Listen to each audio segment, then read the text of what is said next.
구하나는 이제 더 이상 참지 않겠다고 결심하며 최명지의 폭행 사건에 대해 강력히 대응하기 시작합니다.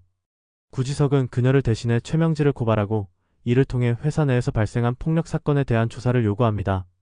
하지만 구하나는 경찰의 조사를 받으면서도 동생에게 고발 취하를 부탁하며 가족 간의 갈등이 깊어집니다. 구지석은 강경하게 법적 절차를 밟으며 구하나가 더 이상 고통받지 않도록 하겠다고 다짐합니다. 하지만 구하나는 여전히 평화롭게 사건을 마무리하고 싶어하고 이로 인해 둘 사이의 생각 차이가 큰 갈등을 불러옵니다. 황진구는 구하나에게 점점 더 많은 관심을 보이며 그녀의 힘든 상황을 이해하려고 합니다.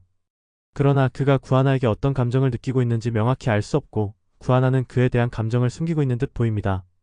황진구는 구하나의 부모를 찾는 계획에 함께 동참하면서 그녀의 마음을 얻기 위한 방법을 모색합니다. 하지만 구하나는 여전히 황진구에게서 무엇을 원하는지 명확히 표현하지 않고 그의 관심이 부담스러울 수 있습니다. 이 두 사람 사이에는 계속해서 미묘한 긴장감이 흐르며 이로 인해 갈등이 심화될 것입니다. 한편 최명지는 자신의 행동에 대한 결과를 받아들이지 못하고 구지석과의 갈등이 점점 격화됩니다. 구지석은 최명지가 회사 내에서 다시 활동할 수 없게 만들고 최명지는 이를 인정할 수 없어서 점점 더 극단적인 방법으로 구지석에게 맞서기 시작합니다.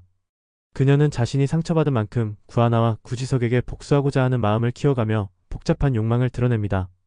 이 과정에서 최명지는 점점 더 위험한 게임에 빠져들게 됩니다. 구하나는 점점 더 강한 인물로 변해가며 최명지의 폭행 사건을 법적으로 해결하려는 의지를 굳히게 됩니다. 하지만 그녀의 과거와 관련된 비밀이 드러나게 되고 그 비밀이 폭로되면서 큰 위기에 처할 가능성이 큽니다. 황진구는 그동안 구하나에게 느낀 감정을 더 이상 숨기지 않으며 그녀를 돕기 위한 강한 결단을 내리게 될 것입니다.